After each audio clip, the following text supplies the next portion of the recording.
Bienvenue dans le débat. Il est consacré aux relations entre la France et l'Algérie, alors que la Cour d'appel d'Alger a confirmé une peine de 5 ans de prison ferme à l'encontre de l'écrivain franco-algérien Boualem Sansal. Boualem Sansal, emprisonné en Algérie depuis plus de 7 mois. Il est au centre d'une crise diplomatique entre l'Algérie et la France. Paris regrette la confirmation en appel de la condamnation. On peut imaginer que des mesures de grâce, notamment en fonction de la santé de notre compatriote, soient prises, a réagi le Premier ministre François Bayrou. Par ailleurs, une quarantaine de sociétés des journalistes de médias français appellent aujourd'hui à la libération immédiate de Christophe Glaise, leur confrère spécialiste de football, condamné à 7 ans de prison en Algérie pour, je cite, apologie du terrorisme. La France a déploré sa lourde condamnation, mais sans appeler à sa libération. Alors on va revenir sur l'emprisonnement de Christophe Glaise et sur les espoirs d'une grâce présidentielle de Boualem Sansal le 5 juillet prochain. Peut-il être gracié? Où en sont les relations entre la France et l'Algérie? Sont-elles polaires, comme l'affirme Bruno Retailleau? Ou y a-t-il au contraire des signes d'apaisement? On va poser ces questions à mes invités. Jean Garrigue est avec nous. Bonsoir. Bonsoir. Merci d'être là ce soir. Vous êtes historien, spécialiste de politique française. En face de vous, Karim Yayaoui est avec nous. Bonsoir Karim. Bonsoir. Journaliste à France 24 qui connaît très bien ce dossier franco-algérien. Anne Bocandé est avec nous ce soir. Bonsoir. Bonsoir. Merci d'être là. Vous êtes directrice éditoriale de Reporters sans frontières, RSF.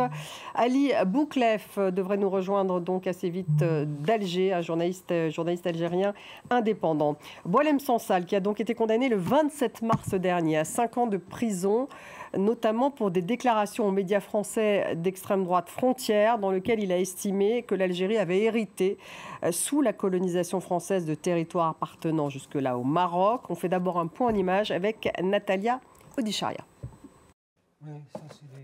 La justice algérienne a tranché. Ce mardi, la Cour d'appel d'Alger a confirmé la peine prononcée contre Boualem Sansal, 5 ans de prison ferme pour l'écrivain franco-algérien.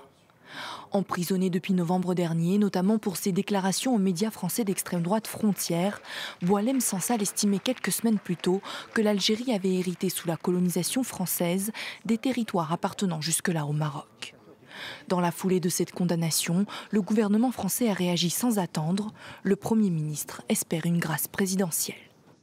La situation que Boualem Sansal subit est une situation que tous les Français et le gouvernement français trouvent insupportable, à juste titre. Je ne doute pas et je sais que toutes les instances exécutives, depuis le président de la République jusqu'au gouvernement, agissent en ce sens. Jusqu'à présent, les multiples demandes de libération ou d'une grâce présidentielle réclamées par Emmanuel Macron en personne n'ont pas abouti. Jugé critique dans ses ouvrages envers le pouvoir algérien, ses livres connaissent un succès peu apprécié par le gouvernement national. En Algérie, on a censuré mes premiers livres parce que c'était des attaques frontales contre le pouvoir que je nommais par leur nom. M. Bouteflika, M. Boumedienne, etc. Et l'islamisme, c'est pareil. Et donc, évidemment, je me suis fait énormément d'ennemis. Sa condamnation ce mardi vient aussi aggraver une crise diplomatique déjà aiguë entre Paris et Alger. La brouille sans précédent entre les deux pays a été marquée ces derniers mois par des expulsions de diplomates de part et d'autre et un gel de toutes les coopérations. Karim Yayaoui, quel est l'espoir d'une libération de Boualem Sansal par une grâce présidentielle le 5 juillet prochain? Ce qu'on peut dire déjà, c'est que pour être gracié, il faut être d'abord condamné. Alors, est-ce que Boualem Sansal et son avocat vont décider d'aller en cassation? Clairement, du côté de son avocat, on a indiqué qu'il préférait que Boualem Sansal accepte ce verdict pour pouvoir justement espérer cette grâce qui a été évoquée déjà depuis de très longs mois. On se souvient d'Emmanuel Macron appeler à un geste humanitaire en expliquant qu'il avait confiance dans le président algérien Abdelmadjid Tebboune. En tout cas, on avait déjà évoqué cette hypothèse-là au moment de la fin du Ramadan pour l'Aïd. Donc tout ça reste extrêmement flou. Évidemment, 5 juillet, c'est le 5 juillet, de l'indépendance. Traditionnellement, les grâces ont lieu la veille, plutôt le 4 juillet. Le 5 juillet, c'est la fête de l'indépendance pour les Algériens, même si les accords d'Évian ont été signés plusieurs mois plus tôt. Donc on s'accroche à cet espoir et on sent bien que du côté des soutiens de Boualem Sansal, on a été prudent ces ces derniers jours, on a expliqué qu'il ne fallait pas avoir de déclaration intempestive qui pourrait en quelque sorte mettre en danger l'éventualité de cette grâce. Même Bruno Retailleau a expliqué qu'il fallait, en ces temps délicats, être plutôt prudent. Jean Garrigue, pourquoi est-ce que finalement le président Tebboune pourrait accepter de gracier Boualem Sansal ce 5 juillet? Parce qu'on sait qu'il y a aussi, tout ça est aussi une affaire politique. Parce que ce serait une victoire politique pour lui. La condamnation a été confirmée. Il a montré, parce que c'est, je dirais, l'essentiel dans tout ce qui se passe aujourd'hui, il a montré à son opinion publique et à l'opinion publique internationale qu'il ne céderait pas aux pressions de la France. Et donc, la grâce, je le répète, ce serait lui donner une victoire politique. Alors évidemment, on ne peut, en tant que citoyen, intellectuel, etc., on ne peut que souhaiter cette grâce, parce qu'on a en présence de quelqu'un qui a 80 ans, qui a un cancer, qu'il faut absolument sortir le plus vite possible des geôles algériennes. Mais si on regarde les choses d'un côté politique, est-ce que c'est une bonne chose finalement de donner la décision dans cette crise au président d'un État dont, en tant que Français, on peut contester le caractère démocratique? C'est une vraie question qu'il faut se poser. C'est une sorte de dernier recours, enfin c'est parce qu'il n'y en a pas d'autre. Vous savez, toute proportion gardée, dans l'affaire Dreyfus, en 1899, la condamnation de Dreyfus avait été réaffirmée par un deuxième conseil de guerre, et il avait été gracié par le président de la République de l'époque. Et beaucoup des défenseurs de Dreyfus avaient été très mécontents de cette grâce. Alors c'était humainement quelque chose d'important, mais en même temps, c'était ne pas reconnaître l'innocence et la réhabilitation de Dreyfus qui est venue quelques années après. Ce qui est embêtant dans cette affaire, si vous voulez, c'est que s'il est gracié, la condamnation restera. Comme si le fait d'écrire, tout simplement, de critiquer la politique algérienne mérite la peine de prison. Alors donc voilà, ça pose un problème éthique, me semble-t-il, mais je reviens quand même à l'essentiel.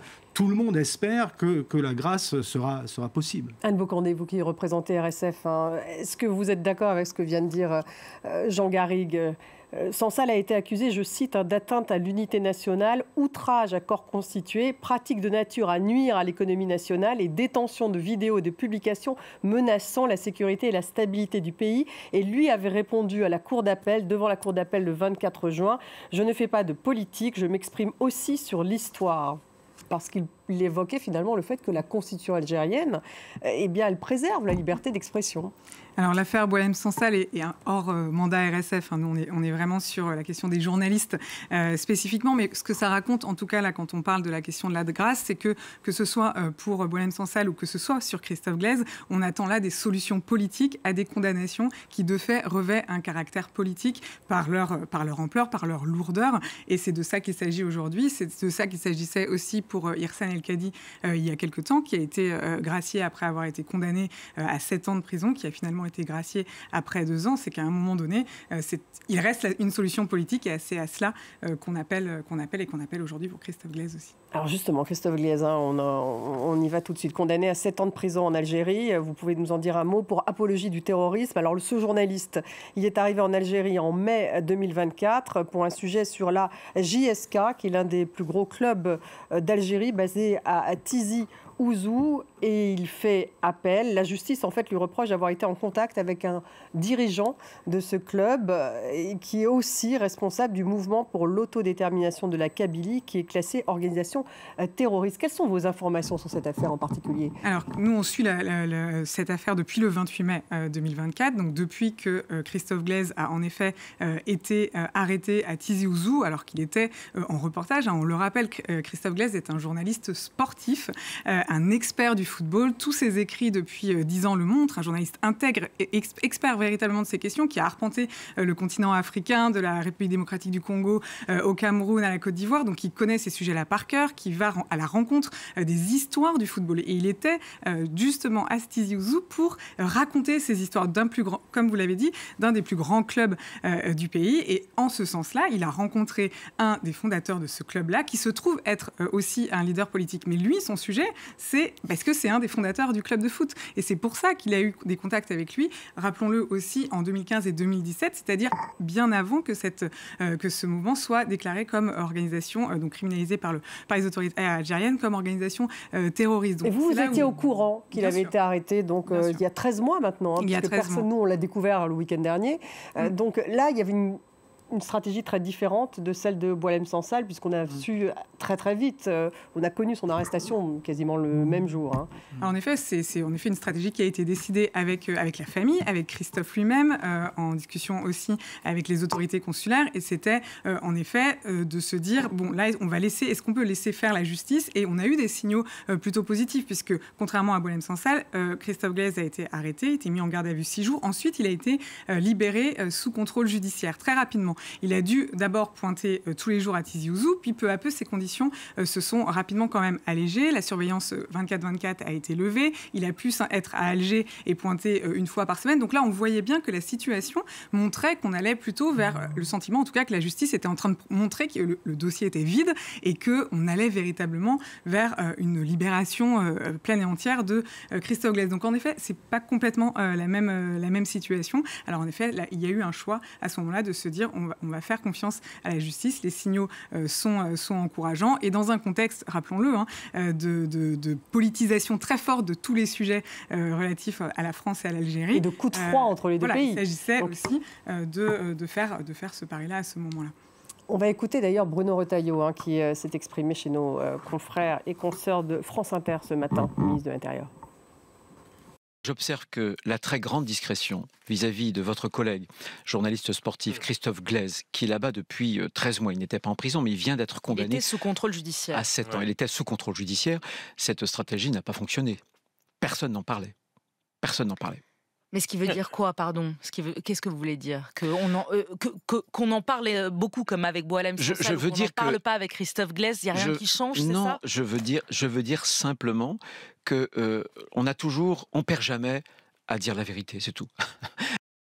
Anne Boucandé, je vais réagir le reste du plateau, mais vous voulez réagir, là je vous sentais peut-être pas en désaccord en tout cas la avec le réaction, ministre de l'Intérieur. C'est-à-dire que de fait, la médiatisation très rapide du cas de Boualem Sansal n'a pas non plus conduit à une issue heureuse.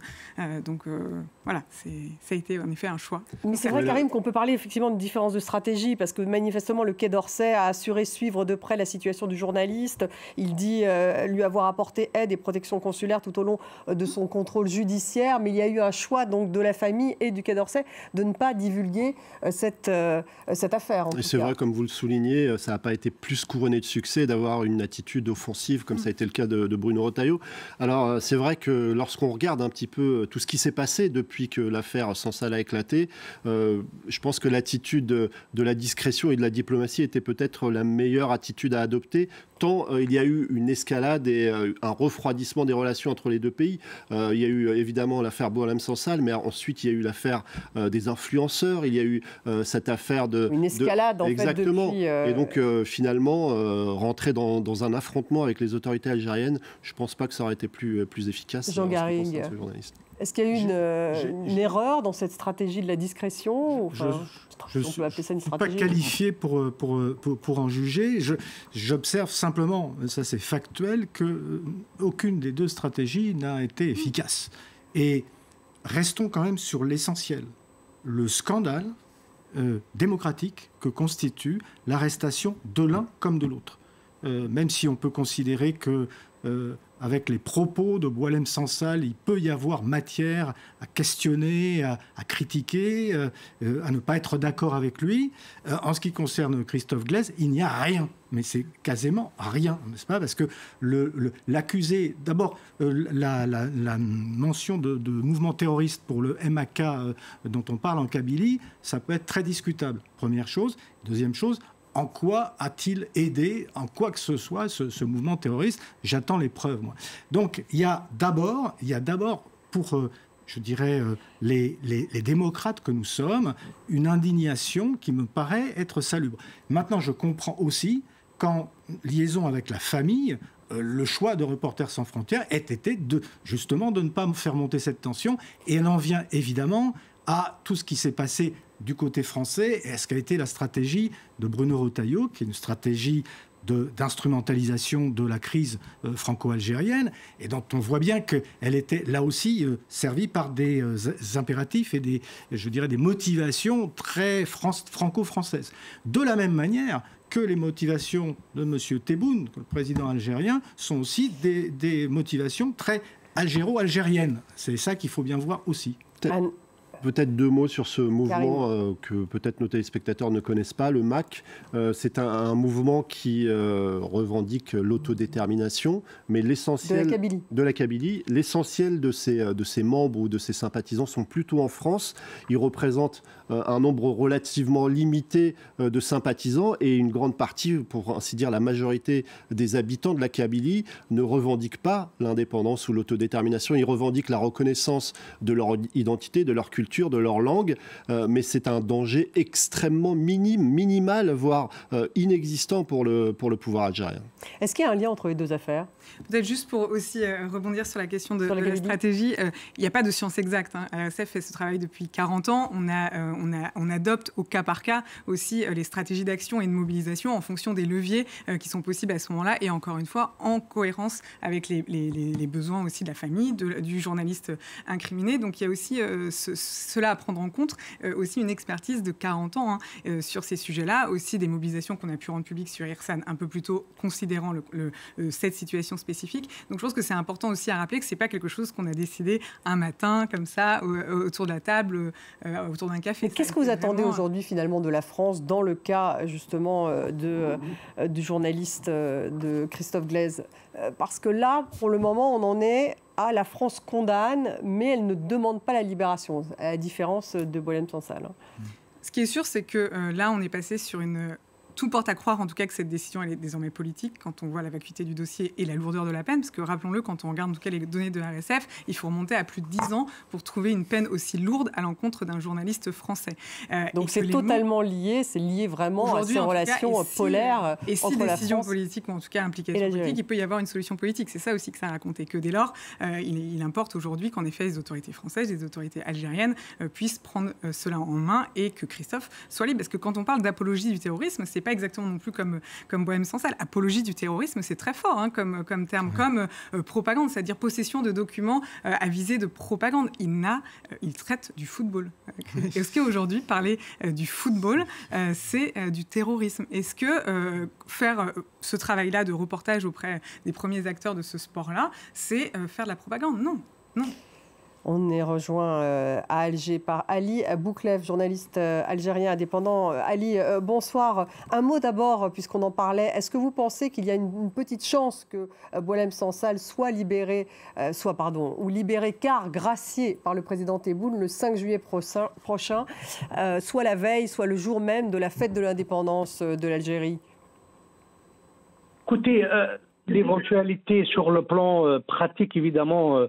que tout est possible, que rien n'est impossible, puisque c'est une des prérogatives dont dispose le chef de l'État, même si légalement les conditions ne sont pas totalement remplies à partir du moment où il est convenu que les grâces présidentielles interviennent souvent lorsque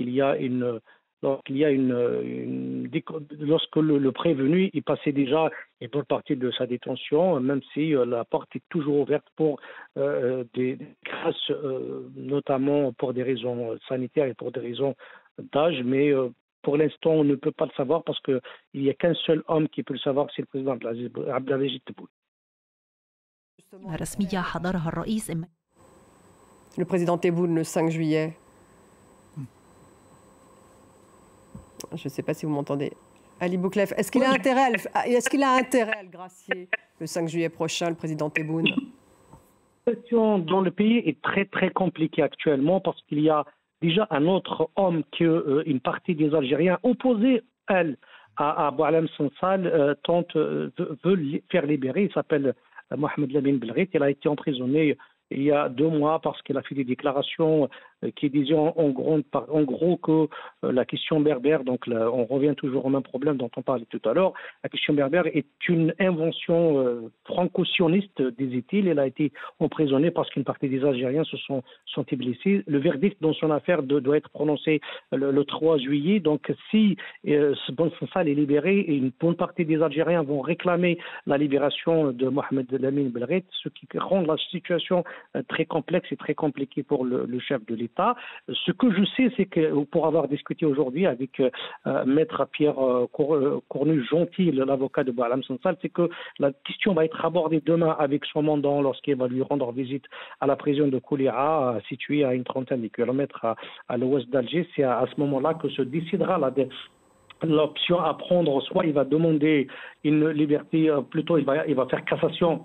Et dans ce cas-là, la libération par voie de grâce, ça va être très compliqué puisque le procès n'est pas allé à son terme, même si politiquement, ça reste encore possible, comme je disais tout à l'heure, puisque le chef de l'État peut, par exemple, procéder par une autre technique qu'on utilise souvent ici pour libérer les détenus politiques, c'est-à-dire introduire une demande de liberté conditionnelle et ça va être accordé pour des raisons de santé en attendant le pourvoi en cassation, soit par une grâce si jamais la cassation n'est pas introduite. Mais je précise que généralement dans ce genre de situation, il faut qu'il y ait une raison précise, c'est-à-dire qu'il faut que au moins une partie de la peine soit passée, ce qui n'est pas le cas pour Boualem Sansal.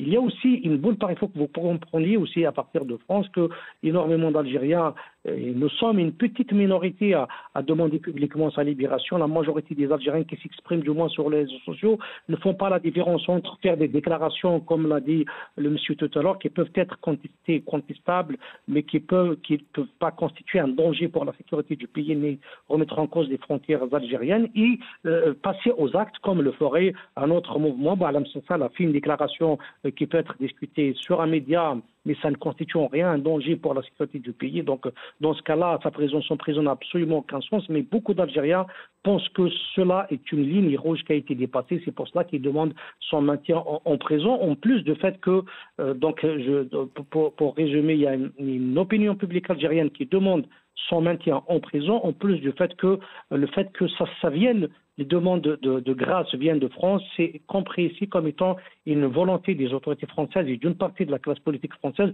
de mettre la pression sur le chef de l'État algérien. Ce qu'il refuse à chaque fois, c'est aussi le synonyme aussi de la confirmation de la condamnation en appel. Ceci dit, le chef de l'État actuel et le pouvoir actuel algérien nous a habitués à des changements de cap à chaque fois, nous a habitués à des changements, plutôt à des surprises, ce qui pourrait intervenir, mais objectivement, il n'y a aucune indication qui dit actuellement que cette issue sera prononcée le 5 juillet. En revanche, il peut y avoir aussi des gestes plus tard si d'autres éléments interviendront. Donc, une libération avant que la peine ne soit purgée totalement est possible, même après le 5 juillet, même si l'espoir est né du fait que c'est une date historique à laquelle dont profite plutôt le chef de l'État pour prononcer généralement des grâces présidentielles. Donc cela pourra également intervenir après.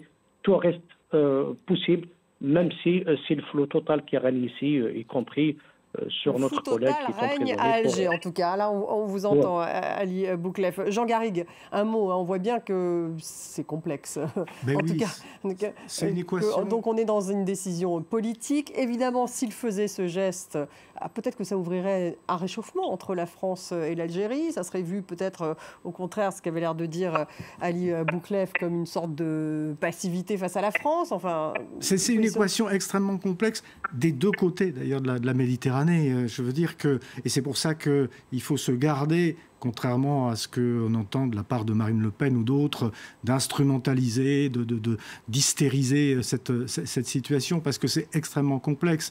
On voit bien comment déjà la stratégie propre de Bruno Retailleau, qui peut se comprendre aussi et qui peut s'expliquer parce qu'elle parle à un certain nombre de Français, on voit aussi qu'elle a perturbé ce qu'était la diplomatie du Quai d'Orsay, Jean-Noël Barrot et même du président Macron. Et il faut voir que du côté du président Tebboune, il a un pouvoir qui est assez fragile malgré tout. Même son élection à l'époque avait été très contestée et il a une société qui est peut-être pas éruptive, mais en tout cas, il a un pouvoir qui est fragile. Il a affaire aussi à l'armée, qui reste assez, et même très puissante. Il a affaire à des puissances économiques. On voit bien, il y a des rivalités. On voit bien à quel point ces affaires-là sont aussi une manière, mais ça c'est très clair et je ne suis pas le premier à le dire, de consolider, de raffermir une forme de patriotisme algérien qui s'appuie d'ailleurs sur tout le passé de la colonisation, etc.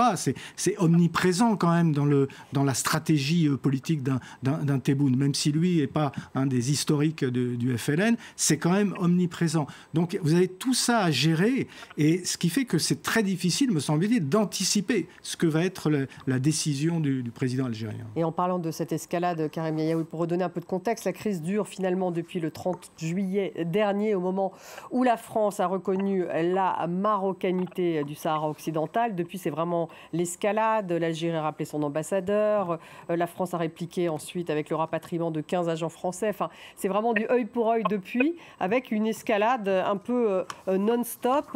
Manifestement, l'ambassadeur de France en Algérie, qui a été rappelé, lui, il s'entretiendrait maintenant en visioconférence avec son équipe sur place. Enfin, vraiment, c'est un vrai coup de froid et on n'est pas sorti encore de l'escalade. C'est le pire coup de froid depuis l'indépendance algérienne, dans son intensité et dans sa durée. C'est vrai qu'on a eu un brin d'espoir lorsque Jean-Noël Barrot s'est rendu en Algérie. On a senti aussi que les Algériens ont saisi la perche qui était tendue à l'époque. On a pu entrevoir une sortie de crise, mais tout ça a été largement remis en question par d'autres affaires qui sont venues polluer ce processus, pas de réconciliation, mais de rétablissement, on va dire, des canaux. Alors, ce qui est intéressant et qui a été souligné tout à l'heure, c'est l'opinion algérienne qui ne soutient pas du tout Boualem Sansal, parce que... Elle le connaît peu. Elle le connaît peu, elle l'a connu au moment de la sortie de son premier roman qui avait fait un peu de bruit, mais elle le connaît relativement peu. Et ce qui est intéressant aussi, c'est que les faits pour lesquels il a été poursuivi et condamné, c'est des faits que les Algériens considèrent comme une ligne rouge. Je crois que le terme a été utilisé. Si Boualem Sansal avait été arrêté parce qu'il avait exprimé des opinions contre le pouvoir, contre les islamistes, ce qu'il a fait par le passé à maintes reprises, sans doute qu'il y aurait peut-être eu plus de soutien à son égard. Mais on a tellement alimenté l'esprit des Algériens par finalement cette mythologie autour de la guerre d'indépendance, qui n'est pas une mythologie, qui est réelle. Tous les films finalement racontait depuis les années 70-80 finalement le succès de la lutte pour l'indépendance, et remettre en cause les frontières de l'Algérie, c'est finalement remettre en cause ce qui a été accompli par ceux qui ont réussi à emmener l'Algérie sur le chemin de l'indépendance, et l'opinion algérienne, ça, elle a beaucoup de mal à l'accepter. Ali Bouklaf, vous avez aussi ouï dire donc, de l'arrestation de Christophe Glaise. Vous saviez qu'il était sur place, ce journaliste, enfin, peut-être que vous ne le connaissez pas, mais vous avez été surpris de ce qui s'est passé? Alors, je fais partie des rares journalistes algériens qui savaient, qui avaient connaissance de l'affaire, qui savaient que le journaliste était là depuis plus d'une année, mais à l'époque, on savait que le reportage qu'il voulait faire, c'était sur l'assassinat d'un joueur, la mort d'un joueur camerounais qui jouait au sein du club professionnel de la jeunesse sportive de Kabylie. Et donc, il était tué en 2014. C'était le 10e anniversaire. On avait entendu parler de ce reportage, mais il s'est avéré qu'apparemment, après son entrée en Algérie avec un visa touristique, je précise, c'est un des reproches qui lui a été fait. Contrairement à ce qui a été dit tout à l'heure, il y a une confusion entre deux clubs, enfin entre deux équipes. La première, c'est la jeunesse sportive de Kabylie, qui est un club professionnel de Ligue 1 algérienne. C'est le plus titré d'Algérie. Il joue en championnat d'Algérie, il n'a aucun problème. Donc, il n'a jamais été... les contacts dont parle RSF ne sont pas avec ce club, mais avec un club fantoche qui n'existe pas ici, qui s'appelle l'équipe nationale de Kabylie, qui a été créé par le mouvement pour l'autodétermination de la Kabylie, qui est considéré par les autorités algériennes comme groupe terroriste depuis mai 2021. Donc, il était en contact avec un de ses responsables de ce mouvement, ce qui est considéré ici par la justice comme ligne rouge, quand bien même que les contacts étaient antérieurs à la criminalisation de ce groupe. Donc, c'est cette confusion-là qui a fait que le juge lui a reproché apologie du terrorisme lors de son procès. Évidemment, ceux qui ont exercé le métier, même en Algérie dans les années 90 et 2000, savent qu'un journaliste peut contacter, y compris des gens qui peuvent être considérés comme terroristes par les autorités politiques parce que ce sont des sources d'information. Ce qui peut être reproché à quelqu'un, journaliste ou pas, c'est quand on est inscrit dans une action de perversion, ce qui ne serait vraisemblablement pas le cas de ce journaliste, parce que j'ai discuté moi-même avec l'avocat Salah Brahimi, qui est un ancien bâtonnier de Tizi Ouzou, qui m'a dit que le dossier était complètement vide, que ça ne mérite absolument pas une condamnation, notamment celle qui a été prononcée par le tribunal de Tizi Ouzou, mais la réalité est qu'il est condamné à 7 ans de prison parce que la justice algérienne estime qu'être en contact avec une source qui a été considérée bien après les faits comme personne terroriste. D'ailleurs, l'Algérie a demandé son extradition et il est en France actuellement. Il est protégé par le droit d'asile en France. Il considère, donc la justice, le juge a considéré que c'est un acte répréhensible et son avocat a fait appel. J'espère que la justice va agir, va avoir plus de sagesse pour lever au moins cette peine de 7 ans de prison. Il est actuellement en prison. Il a été mis sous mandat de dépôt le jour même, donc dimanche dernier. Il va faire appel et il y aura un jury qui va le juger en appel, j'espère bientôt, parce qu'il est en détention. Oui. Malheureusement pour lui, nous sommes dans les vacances d'été. J'espère que ça va se dire, parce que je précise qu'il a été poursuivi en criminel. Et en criminel, je ne sais pas comment ça se passe en France, mais en Algérie, c'est des sessions. La session se termine en juillet, donc elle doit reprendre, je crois, en septembre, en octobre. C'est à ce moment-là que le procès en appel va être organisé. Il y a évidemment, certainement, une tentative de protection consulaire qui va être exercée par les autorités françaises, mais comme vous le disiez tout à l'heure, l'ambassadeur n'est pas là. Les relations diplomatiques sont au poids mort et ça va être un autre feuilleton probablement qui va alimenter les relations algéro-françaises dans les mois à venir. Anne Bocandé, justement, un commentaire là-dessus. Oui. Vous tiquiez parce qu'il est venu en Algérie avec un visa de touriste. Bon, c'est vrai que... la question, on la renvoie aussi aux autorités de pourquoi les journalistes peinent tant à pouvoir obtenir aujourd'hui des visas professionnels. Et ça, aucun journaliste ne pourra dire le contraire, que la difficulté que c'est aujourd'hui de pouvoir avoir des visas professionnels. Et par ailleurs, le collègue le disait très bien, c'est un affront au journalisme qui est fait concrètement avec cette affaire quand on parle de la question des sources journalistiques. Heureusement qu'un journaliste n'est pas comptable des activités, des dires des personnes qu'il va interviewer, qu'il va rencontrer pour ses reportages, pour ses affaires. Ce n'est pas possible. Donc il y a véritablement là un sujet qui est qu'est-ce qu'être journaliste, qu'est-ce que le journalisme? Et là, il y a une confusion très forte, il y a un affront qui est fait au journalisme et à la pratique journalistique. Et encore une fois, lisons Christophe Glaise et son intégrité, ses papiers, tous ses reportages, ses livres parlent d'eux-mêmes sur son intégrité, son honnêteté professionnelle. Et là, en fait, l'affaire, l'appel ne pourra être suivi qu'à partir de l'automne. C'est ce que disait Ali Bouklef à l'instant, parce que c'est exactement les informations que vous aviez aussi. Tout à fait. La prochaine session est en octobre, donc là, l'appel a été déposé, mais il n'empêche que la mobilisation compte. Donc c'est la raison pour laquelle RSF, avec la famille, avec les équipes de Society, on a lancé une pétition à vocation aussi internationale pour faire entendre cette histoire depuis hier. Et puis il y a un comité de soutien qui se monte, il y a des mobilisations publics aussi qui vont venir et on invite véritablement à faire du bruit sur cette affaire. Qu'est-ce qui pourrait entraîner une désescalade ? La grâce de Boualem Sansal pourrait être déjà un premier pas et qui pourrait entraîner la désescalade. On a vu que Emmanuel Macron et Abdelmadjid Tebboune avaient été parfois capables de se reparler.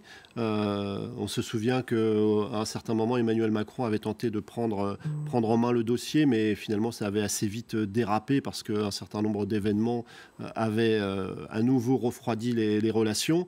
Mais clairement, une grâce éventuelle de Boualem Sansal pourrait être une étape cruciale pour relancer la machine des relations entre les deux pays. Il faut rappeler qu'Emmanuel Macron avait quand même fait pas mal de gestes avant tout ça, au niveau historique. Il avait commandé un rapport à Benjamin Stora, il avait suivi un certain nombre de ses préconisations, notamment la reconnaissance de la responsabilité de la France dans la mort de Maurice Audin, de Ali Boumengel. Donc c'est vrai qu'il y avait eu un certain nombre de gestes. Il y a eu aussi des erreurs. Parfois, Emmanuel Macron a eu des propos qui ont peut-être un peu choqué en Algérie lorsqu'il a expliqué qu'il n'y avait pas d'histoire de l'Algérie avant la colonisation, mais très rapidement les relations avaient pu reprendre leur cours. Donc on sait que c'est possible et on sait que la relation peut redémarrer, même si on est dans une crise inédite. Jean-Garry Glax, c'est la diplomatie qui doit prendre le dessus, on ne sait pas trop comment. La diplomatie, en réalité, n'a jamais cessé d'agir. Je pense que nous ne sommes pas au courant de tout ce qui a été fait et de tout ce qui a échoué aussi, il faut bien le dire. Mais de toute façon, ce sont deux pays qui sont irréductiblement liés par une histoire, par des liens culturels, économiques, démographiques. Donc, à un moment donné, les choses vont reprendre leur cours. Mais simplement, il y a quand même, du côté des démocraties comme les nôtres, il y a des principes qu'on ne peut pas laisser passer. Je veux dire qu'on ne les laisse pas passer à Vladimir Poutine, il n'y a pas de raison de les laisser passer aussi à l'Algérie. Et je ne voudrais pas qu'on fasse, qu'on sépare le cas de Boualem Sansal de celui de Christophe Glaise. Christophe Glaise qui serait l'innocent et Boualem Sansal le coupable. Non, Christophe Glaise est totalement innocent, c'est une évidence, et c'est une insulte au journalisme que de l'avoir condamné. Mais de la même manière, est-ce qu'on doit condamner Boualem Sansal parce qu'il a une vision différente du pouvoir algérien sur la question du Sahara occidental, parce qu'il a eu peut-être la maladresse de donner des interviews à un journal d'extrême droite. Enfin, ça n'a aucun sens. Je veux dire que là, vous avez la liberté d'un journaliste, la liberté d'un intellectuel. Et je crois que là-dessus, on ne peut pas transiger. J'insiste parce que j'entends beaucoup de choses dans le paysage médiatique, dans le bois médiatique, où on a l'impression, finalement, Boualem Sansal, il est un peu cherché. Non, Boualem Sansal, comme Christophe Glaise, sont les otages d'un pouvoir qui a besoin de se renforcer par rapport à ce patriotisme algérien conféré à la guerre d'Algérie, à la colonisation, etc. Et c'est ça le véritable problème. Que c'était ensuite instrumentalisé du côté français par des gens qui ont intérêt précisément à durcir, à radicaliser, c'est une évidence. Mais le fond des choses, me semble-t-il, il est là. C'est qu'on a affaire à un pouvoir qui n'est pas une véritable démocratie libérale et parlementaire et qui a des valeurs que nous devons défendre. Ali Bouklef, comment voyez-vous un peu l'évolution ? Vous pensez qu'il pourrait y avoir une désescalade dans cette crise entre la France et l'Algérie ? Parenthèse à ce que disait mon prédécesseur, lorsqu'il dit que ce qu'on a reproché à Sansal, c'était le Sahara occidental. Non, ce n'est pas sa position sur le Sahara occidental, mais c'est lorsqu'elle a remis en cause les frontières algériennes actuelles en disant que la France les a enlevées au Maroc pour les donner à l'Algérie. C'est ce qu'a suscité l'ire des Algériens et pas seulement des autorités, y compris dans l'opinion publique.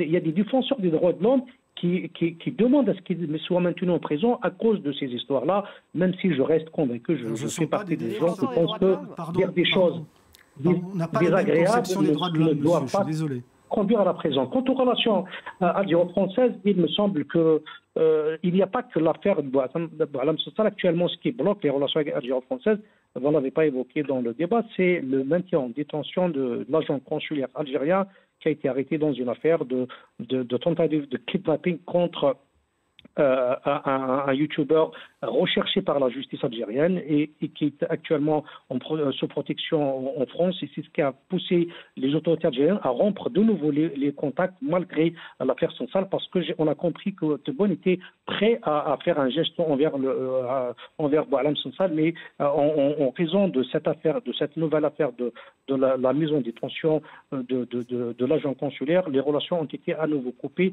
En revanche, on a entendu qu'il y a des contacts qui ont repris ces derniers temps entre les deux présidences, même si ce n'est pas encore de manière publique. Il y a même des possibilités de contact entre les deux parties, mais on attend qu'est-ce que ça va donner dans les prochains mois. Mais il est évident qu'à chaque fois qu'il y a une normalisation des relations, il y a des déclarations malencontreuses de part et d'autre qui peuvent, à la limite, qui peuvent être des balles perdues et qui vont en susciter encore des polémiques, parce qu'il y a toujours cette tension historique, il y a toujours cette dimension historique qui est très sensible dans les relations entre entre les deux pays et qu'à chaque fois qu'il y a une sortie, soit de l'extrême droite en France, qui est très mal perçue ici, ou d'un responsable ici qui est très mal perçu de l'autre côté, ça suscite à chaque fois des polémiques et parfois des controverses. Mais plus que cela, à chaque fois qu'il y a des débats sur les chaînes françaises, par exemple, et qui accablent de manière avec des vocables que les autorités algériennes n'apprécient pas, et il y a toujours des réactions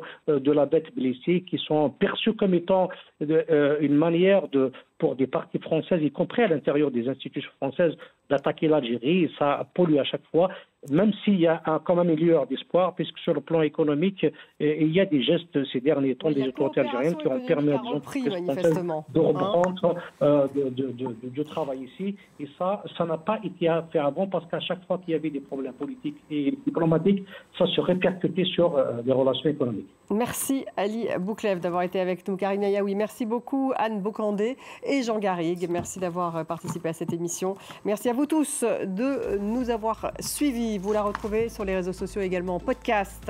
Et je vous dis à demain.